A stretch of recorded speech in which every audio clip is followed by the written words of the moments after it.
أعوذ بالله من الشيطان الرجيم. بسم الله الرحمن الرحيم. السلام علیکم ورحمۃ اللہ وبرکاتہ۔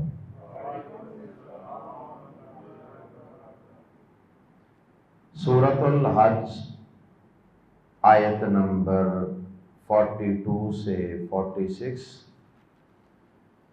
ان الحمد للہ والصلاة والسلام علی رسول اللہ اما بعد۔ اعوذ باللہ السمیع العلیم من الشیطان الرجیم من ہمزہ ونفخہ ونفثہ۔ وَإِن يُكَذِّبُوكَ فَقَدْ كَذَّبَتْ قَبْلَهُمْ قَوْمُ نُوحٍ وَعَادٌ وَثَمُودُ وَقَوْمُ إِبْرَاهِيمَ وَقَوْمُ لُوطٍ وَأَصْحَابُ مَدْيَنَ وَكُذِّبَ مُوسَى فَأَمْلَيْتُ لِلْكَافِرِينَ ثُمَّ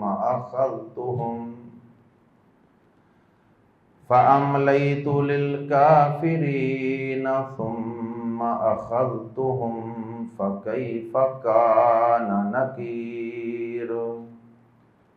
فَكَأَيٍّ مِّن قَرْيَةٍ أَهْلَكْنَاهَا وَهِيَ ظَالِمَةٌ فَهِيَ خَاوِيَةٌ عَلَى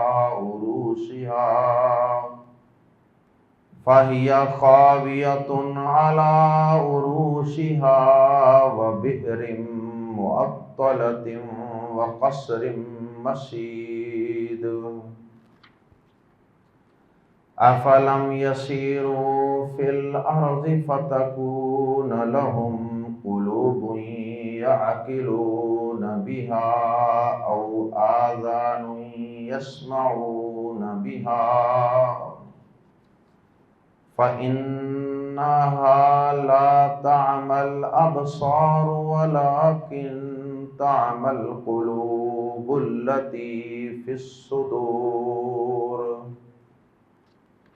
اللہ رب العزت نے آیات زیر تفسیر میں نبی پاک صلی اللہ علیہ وسلم اور آپ کے جانثار صحابہ جو مکہ مکرمہ میں کافروں کے ظلم و ستم کو سہ رہے تھے، برداشت کر رہے تھے، انہیں حوصلہ دیا ہے، انہیں تسلی دی ہے کہ آپ کو پریشان ہونے کی ضرورت نہیں ہے۔ اے نبی پاک صلی اللہ علیہ وسلم، اگر یہ مکہ کے کافر آپ کو جھٹلا رہے ہیں، آپ کو ڈینائی کر رہے ہیں، آپ کو نعوذ باللہ جھوٹا قرار دے کر آپ کی تعلیمات کو اور آپ کی نبوت و رسالت کو ٹھکرا رہے ہیں، تو آپ پریشان نہ ہوں، رنجیدہ اور غم زدہ نہ ہوں، اس لیے کہ یہ اس سے پہلے بھی بہت بڑی بڑی قوموں کا وتیرہ رہا ہے۔ حضرت نوح علیہ السلام جیسے جلیل القدر اور اولو العزم پیغمبر کا حال دیکھ لیجئے کہ 950 سال ان کو تبلیغ کی، ان کو سمجھاتے رہے، لیکن چند لوگوں کے سوا باقی قوم ایمان نہیں لائے، اور بالآخر تباہ و برباد کر دی گئی، غرق کر دی گئی۔ اسی طرح اے نبی صلی اللہ علیہ وسلم، قوم عاد کا، قوم ثمود کا بھی یہی حال ہے، اور اسی طرح سے حضرت ابراہیم علیہ السلام اور حضرت لوط علیہ السلام کی قوموں کا بھی یہی معاملہ۔ آپ ذرا غور کیجئے نا اے نبی پاک صلی اللہ علیہ وسلم، کون سا وہ پیغمبر ہے کہ جس کو ان ظالموں نے، ان کافروں نے نہیں جھٹلایا؟ تو اس وقت بھی ہمارا قاعدہ قانون یہی تھا کہ ہم نے پیغمبروں کو جھٹلانے پر ان کی قوموں کو فوراً تہس نہس اور ہلاک نہیں کیا۔ اب حضرت نوح علیہ السلام کی قوم کو ہی دیکھ لیجئے، 950 سال اللہ پاک نے مہلت دی۔ کتنی بڑی مہلت، 950 سال اللہ نے پرولانگ کیا ان کی دنیا کی انجوائمنٹ، عیاشیاں، بدماشیاں اور ان کی خواہشات نفس کو، ان کی رسی کو دراز کر دی۔ تو اے نبی پاک صلی اللہ علیہ وسلم، اگر ان مکہ والوں سے پہلے جو پیغمبروں کی قومیں گزری ہیں، قوم عاد، سمود وغیرہ اور قوم فرعون وغیرہ، وہ تو ان سے کہیں زیادہ قوت والے تھے، طاقتور تھے۔ ان کے تو ہم نے قد و کاٹ بھی بہت بڑے بڑے بنائے ہوئے، ان کو تو ہم نے خاص ایسی ٹیکنیکس اور ٹیکنالوجیز عطا کی تھیں کہ جن کو استعمال کر کے وہ بڑے بڑے مضبوط محلات تعمیر کر لیتے، وہ پہاڑوں کے پتھروں کو تراش کر ان کے اندر محل بنا دیتے تھے۔ تو اے نبی پاک صلی اللہ علیہ وسلم، اگر اتنی قوتوں والے، طاقتوں والے، شان و شوکت والے، اگر وہ لوگ بھی ہمارے عذاب سے نہیں بچ سکے مہلت دینے کے باوجود، کیونکہ مہلت کے اندر انہوں نے مہلت کے زمانے سے فائدہ نہیں اٹھایا اور اپنی ڈگر پر چلتے رہے، اور انہوں نے اس زمانے کو اپنے لیے مہلت نہیں سمجھا، سدھرنے کا زمانہ نہیں سمجھا، اس مہلت کے زمانے میں بھی انہوں نے نصیحت حاصل نہیں کی۔ ہم نے تو انہیں مہلت دی تھی کہ غور و فکر کر لیں، سوچ لیں، سمجھ لیں، شاید کسی وقت پیغمبر کی کوئی بات ہی ان کے دماغ پہ کلک کر جائے، لیکن ایسا نہیں ہوا۔ تو پھر ہم نے اپنے قاعدے قانون کے مطابق پہلے انہیں مہلت دی، فوراً عذاب نہیں دیا، پھر اس کے بعد ہم نے ان کی ایسی مضبوط گرفت فرمائی کہ پھر ان میں سے کسی کو باقی نہیں چھوڑا۔ تو اے نبی پاک صلی اللہ علیہ وسلم، اگر یہ مکہ والے جن کی ان کے مقابلے میں، پہلی قوموں کے مقابلے میں کوئی حیثیت ہی نہیں ہے، کوئی بساط ہی نہیں ہے ان کی، تو اگر ہم نے ان کو بھی کچھ وقت کے لیے مہلت دے دی ہے تو پہلے نمبر پہ تو آپ کو پریشان نہیں ہونا۔ ان کو ہم نے مہلت دی ہے نا مکی زندگی میں 13 سال، یہ مسلمانوں پر، ایمان والوں پر، توحید والوں پر، لا الہ الا اللہ کہنے والوں پر، اللہ کو اپنا رب اور پروردگار ماننے والوں کو یہ ستاتے رہے، ظلم و ستم کی بٹیوں سے گزارتے رہے، لیکن ہم نے مہلت دیے رکھی۔ تو یہ کوئی انوکھا کام نہیں تھا ان کو مہلت دینا۔ پھر اے مسلمانوں، تم رنجیدہ اور غمزدہ کیوں ہوتے؟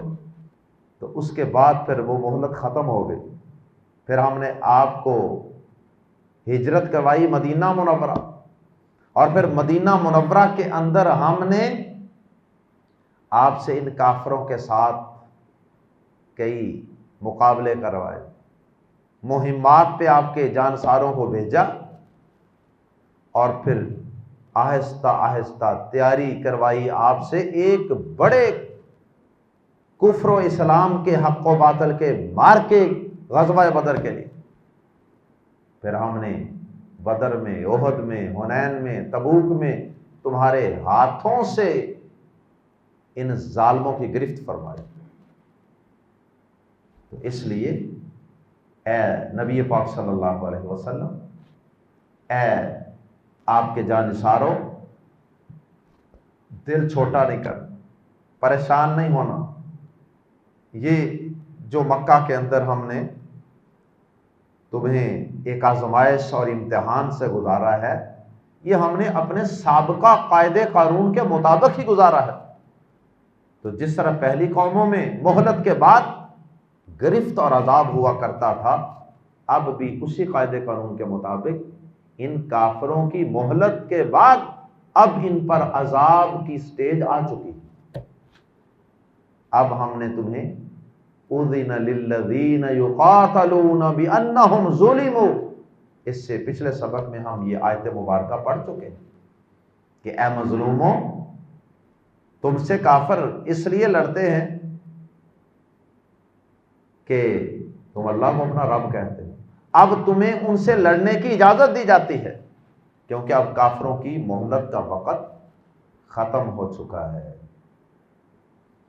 اور پھر اللہ پاک نے ان مکہ کے کافروں کو بھی جھنجھوڑا ہے کہ ان احمقوں بے وقوفوں نے مہلت کے زمانے سے فائدہ ہی نہیں اٹھایا، حالانکہ یہ جاتے تھے، یمن میں بھی جاتے تھے، شام میں بھی جاتے تھے، اور رستے میں قوم عاد، سمود وغیرہ کے اصحاب الایکہ کے کھنڈرات اور ان کی تباہ شدہ بستیوں کے آثار موجود تھے، لیکن یہ سفر کرتے تھے صرف امپورٹ ایکسپورٹ کے لیے، مال بنانے کے لیے. بس انہوں نے یہ سمجھا ہی نہیں کہ سفر کے اور بھی کئی مقاصد ہوتے ہیں. انہوں نے سفر سے کوئی فائدہ حاصل نہیں کیا، کوئی روحانی فائدہ حاصل نہیں کیا، کوئی عبرت نہیں پکڑی ان تباہ شدہ بستیوں کے، تباہ شدہ مکانات اور کھنڈرات کو دیکھ کر. اور پھر اللہ پاک نے ان کی اس حماقت پر یوں تبصرہ فرمایا کہ ان کے کان تو تھے، یہ ان کانوں سے اصحاب ایکا، قوم عاد، قوم نوح، قوم لوط وغیرہ کے قصے بھی اپنے بڑوں سے سنتے تھے، اور اپنی آنکھوں سے یہ ملک شام، یمن وغیرہ کو جاتے وقت اپنی آنکھوں سے ان کے تباہ شدہ کھنڈرات اور محلات کو بھی دیکھتے تھے جو کھنڈر بنے ہوئے، اجاڑ بیابان، جہاں کبھی بڑی بادشاہوں کی بڑی ٹھاٹھ باٹ تھی، جہاں کبھی ہزاروں فوجیوں کے پہرے تھے، جہاں کبھی ہزاروں ان کے ملازم اور خادم ان کے آگے پیچھے چلتے پھرتے تھے، اور آج وہاں کوے، چیلنے اور الو بسیرا کیے ہوئے. اور آپ یقین کریں کہ یہ منظر میں نے بھی اپنی آنکھ سے دیکھا ہوا ہے، حالانکہ یہ اس لیول کا منظر تو نہیں ہے لیکن اس سے ملتا جلتا ضرور ہے. اللہ اکبر. بہاولپور جو پہلے ایک سٹیٹ ہوا کرتا تھا پاکستان میں شامل ہونے سے پہلے، یہاں نواب حکمرانی کرتے تھے، تو ان کے محلات کو دیکھنے کے لیے جانے کا اتفاق ہوا. تو جب ہم اس نواب کے، اور یہ بھی اس کا ایک محل تھا، پتہ نہیں کتنی جگہوں پہ انہوں نے بنائے ہوتے، تو یہ انہوں نے دور دراز آبادیوں سے بہت بڑا ایک محل تعمیر کیا ہوا، اتنا بڑا، اور اس کی رہائش اس محل کے اندر کتنی چھوٹی چھوٹی بیرکیں اور جیلیں بھی موجود تھیں، چھوٹی موٹی سزائیں وہ ادھر ہی پکڑ کے دے دیتے. اور پھر ان کے سرونٹ کوارٹر پوری لائن میں تھے کہ یہ جناب سرونٹ کوارٹر، اور باقاعدہ ایک سرنگ تھی نیچے، پورا ٹریک تھا ایک انڈر گراؤنڈ جو پتہ نہیں کہاں جا کے نکلتا تھا. اللہ اکبر. اور اس کے اوپر وہ چھوٹے چھوٹے ٹھیلے نما وہ ٹرینیں چلتی تھی، تو بادشاہ سلامت جناب یہاں سے بیٹھتے تھے، ادھر جا نکلتے تھے. اور جو بات میں آپ کو بتانا چاہ رہا، آپ بلیو کریں کہ اس کھنڈر بنے ہوئے محل کے کمروں کے اندر جا کر میں نے دیکھا کہ پورا کمرہ الوؤں کے ساتھ بھرا ہوا، اور پورا کمرہ چمگادڑوں سے بھرا ہوا. پتہ نہیں کون کون سے اندر اس کے پرندے اور جانور تھے، خوفناک منظر. اور میں یہی سوچ رہا تھا کہ کبھی یہاں پر کیا رونق ہوتی ہو، لیکن اب یہاں کیا سوچ رہے ہیں. تو اللہ پاک نے آخر میں یہ ان کے بڑے بڑے محلات کی تباہیوں کو دیکھنے کے باوجود ان کا کچھ نہ سیکھنا، کچھ عبرت حاصل نہ کرنا، اس کا تذکرہ فرمایا. اور کومنٹ یہ کیا، ان کے کان تو تھے لیکن سنتے کو نہیں. کیونکہ جو بندہ حق بات نہیں سنتا تو سمجھو کہ وہ سنی انسنی کر رہا ہے، اس کے کان ہیں ہی نہیں، گویا کہ روحانی طور پہ وہ ڈیف ہے، گونگا، بہرا ہے. اللہ پاک نے سم بکم عمیٌ فرمایا، بہرے، گونگے، اندھے ہیں، فہم لا یعقلون، کیونکہ سمجھتے کو نہیں. تو جو شخص سمجھتا نہیں ہے، غور و فکر نہیں کرتا، اس کے یہ کان، یہ آنکھیں، یہ کسی کام کے نہیں. تو پھر اللہ پاک نے بڑا ہی زبردست تبصرہ فرمایا. فرمایا کہ حقیقت یہ ہے کہ آنکھیں اندھی نہیں ہوتی، دل اندھے ہوتے ہیں جو سینوں میں ہوتے ہیں. آنکھیں، کتنے ہی لوگ ہیں جن کی آنکھوں کی بینائی نہیں، لیکن ان کے دل کے اندر چانن ہے توحید کا، اللہ کی محبت، اللہ کے نبی صلی اللہ علیہ وسلم کی محبت، قرآن کی محبت، حلال و حرام کا امتیاز، صحیح غلط کا فرق ان کو پتہ. آئیے قرآن مجید کے الفاظ میں پڑھتے ہیں. وَإِن، اور اگر، يُكَذِّبُوا، وہ جھٹلائیں، کا آپ کو، اور ملا کے پڑھیں گے وَإِن يُكَذِّبُوا، الگ پڑھیں گے تو وَإِن، لیکن آگے ملا کے پڑھیں گے تو وَإِن يُكَذِّبُوا، اور اگر وہ جھٹلائیں کا آپ کو، فا، تو، قد، یقیناً، کذبت، جھٹلایا، قبلہم، ان سے پہلے، مکہ والوں سے پہلے، قوم نوح، قوم نوح نے، وعاد، اور قوم عاد نے، وثمود، اور قوم ثمود نے، وقوم ابراہیم، اور قوم ابراہیم نے، وقوم لوط، اور قوم لوط نے، واصحاب مدین، اور مدین والوں نے، وکذب موسیٰ، اور جھٹلائے گئے موسیٰ. کذب فعل ماضی مجہول ہے، پاسٹ پیسو وائس ٹینس ہے. وکذب، اور جھٹلائے گئے موسیٰ علیہ السلام. تو کچھ پیغمبروں کا اور ان کی قوموں کا ذکر فرما دیا. فا، تو موسیٰ علیہ السلام کو قبطیوں نے جھٹلایا تھا، اور اسی طرح اسرائیلیوں میں سے بھی، بنی اسرائیل میں سے بھی کچھ لوگوں نے جھٹلایا تھا، اگرچہ ساری قوم نے نہیں جھٹلایا تھا. فا، تو، املیتو، میں نے مہلت دی، للکافرین، کافروں کو. تو میں نے، املیتو، میں نے مہلت دی، پرولونگ کیا میں نے، للکافرین، کافروں کے لیے. تو میں نے ان کافروں کو مہلت دی، کیونکہ یہاں للکافرین میں کافرین کے ساتھ الف لام لگا ہوا، تو پراپر نون بنا ہوا ہے، اس لیے مراد ہیں یہ خاص کافر جن کا پیچھے ذکر چل رہا ہے. اس لیے ہم ترجمہ کریں گے تو میں نے مہلت دی ان کافروں کو. ثم، پھر، کتنی مہلت دی؟ ہر ایک کو الگ الگ، جتنی اللہ کو منظور تھا. ثم، پھر، اخذت، میں نے پکڑ لیا، ہم انہیں. مہلت کے زمانے میں کچھ لوگ سدھرتے بھی ہیں، کچھ ایمان بھی لے آتے ہیں پیغمبروں، اور جو باقی بچ جاتے ہیں جن کے سدھرنے کے کوئی امکان نہیں ہوتے، ان کے متعلق پھر اللہ پاک کا اگلا ضابطہ حرکت میں آتا ہے. ثم، پھر، اخذت، میں نے پکڑ لیا، ہم انہیں. فکیفا، فا، تو، کیفا، کیسا، کانا، تھا. فکیفا کانا، تو کیسا تھا، نکیر، میرا عذاب. نکیر کا معنی عذاب، گرفت، لیکن نکیر کی را کے نیچے زیر بتا رہی ہے کہ اس کے آخر میں چھوٹی یاد ہے، جسے حذف کر دیا گیا ہے کلام کی خوبصورتی کے لیے اور تخفیف کے لیے۔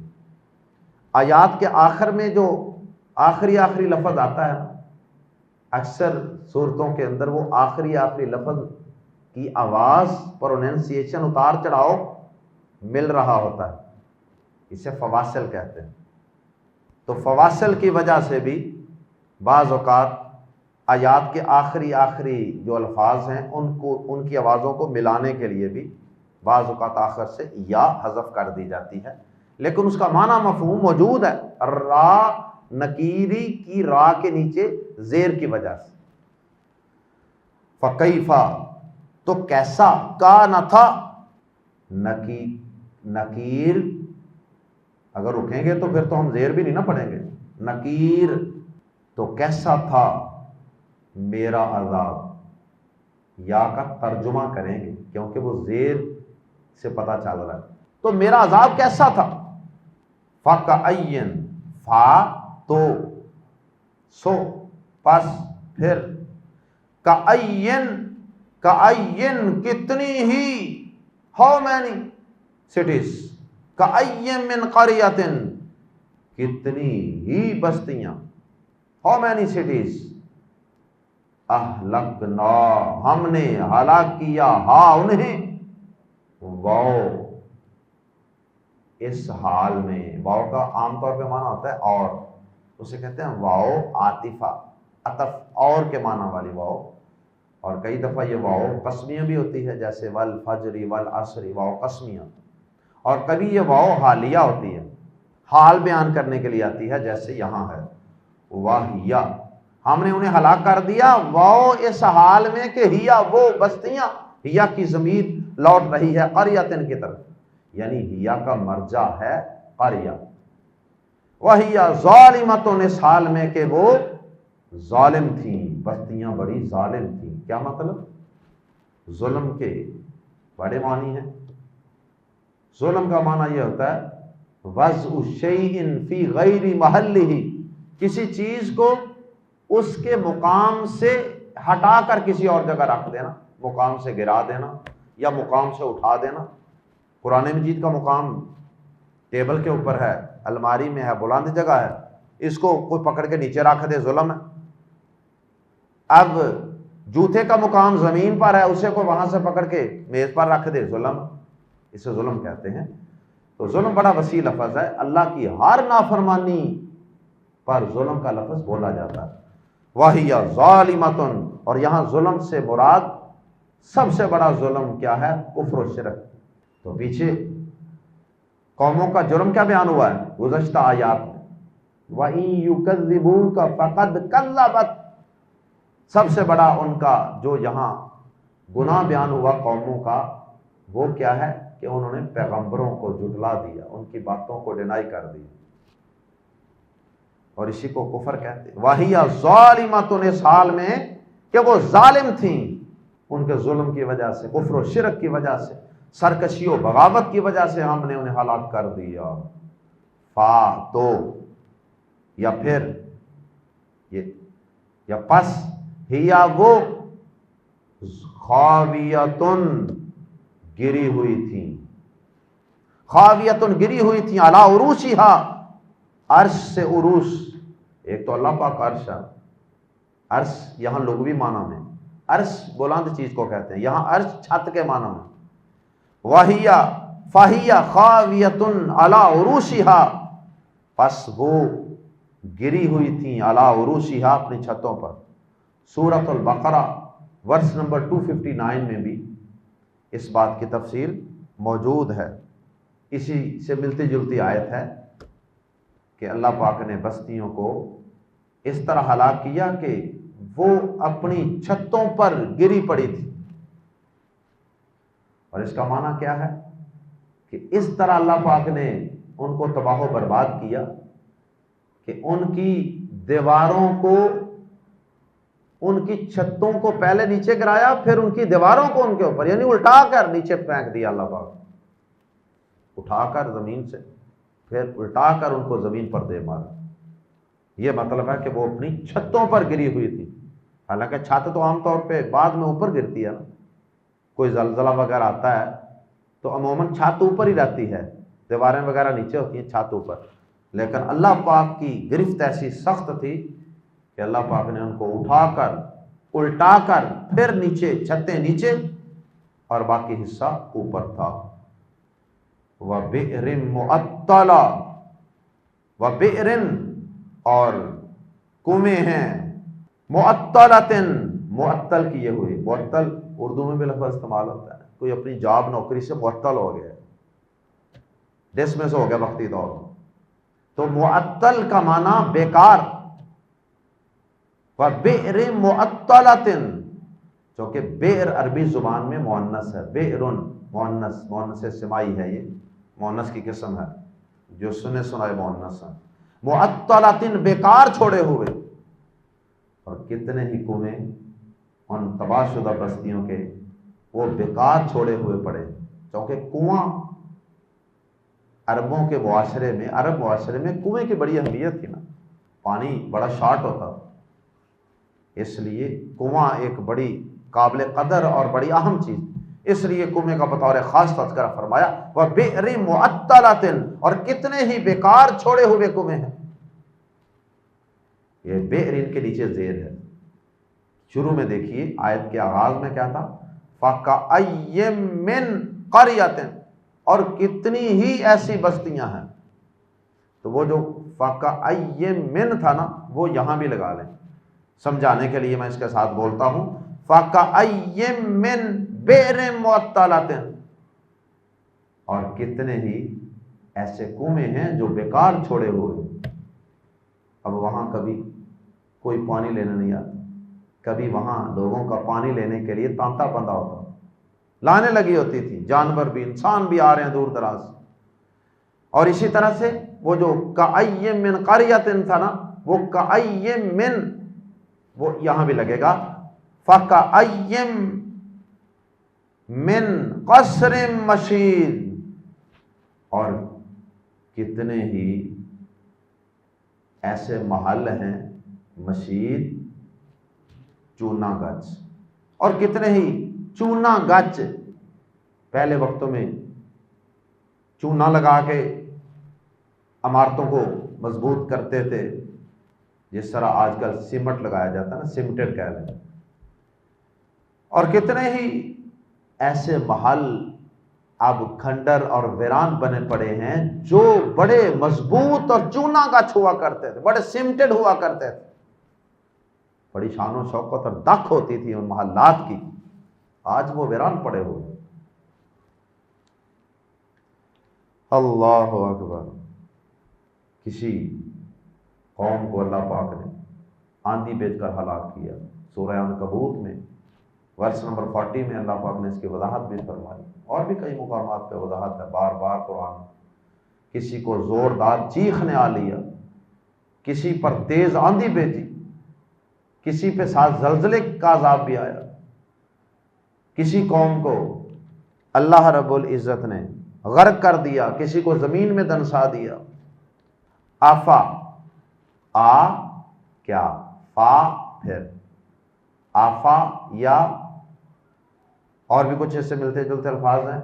ان میں اردو میں جب ہم ترجمہ کرتے ہیں تو اردو زبان کا اپنا ایک اسلوب ہے، اردو کے جملوں کی اپنی ترتیب ہے. اردو میں فا کا ترجمہ پہلے بنے گا، آ کا بعد میں. آفا تو کیا، لم یسیرو نہیں وہ چلے پھرے. سیر کرنا کا معنی ہوتا ہے چلنا پھرنا.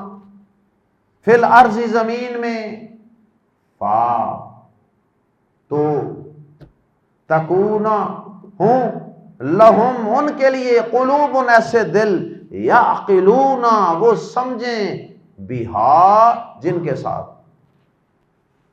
پھر کیا یہ لوگ زمین میں چلے پھرے نہیں کہ پس ان کے لیے ایسے دل ہوتے جن کے ساتھ وہ سمجھے. سمجھنے والے، غور و فکر کرنے والے دلوں کے ساتھ یہ زمین میں چلے پھرے نہیں. لوگ تو یہ سمجھتے ہیں نا کہ سیر کا مطلب صرف انجوائمنٹ ہی ہوتی ہے، جبکہ سیر کا اصل مقصد تو یہ ہونا چاہیے کہ سیر سے اللہ تعالیٰ کی طاقتوں قدرتوں کا علم ہوگا، اللہ تعالیٰ کے کمالات کو دیکھوں گا، اللہ پر یقین اور ایمان میں اضافہ ہوگا۔ اور اللہ پاک نے اگر کسی قوم کو، کسی قبیلے کو کسی طرح آزمایا ہے تو اس آزمائش کا، اس عذاب کا پتہ چلے گا اور اس سے میں عبرت حاصل کروں گا۔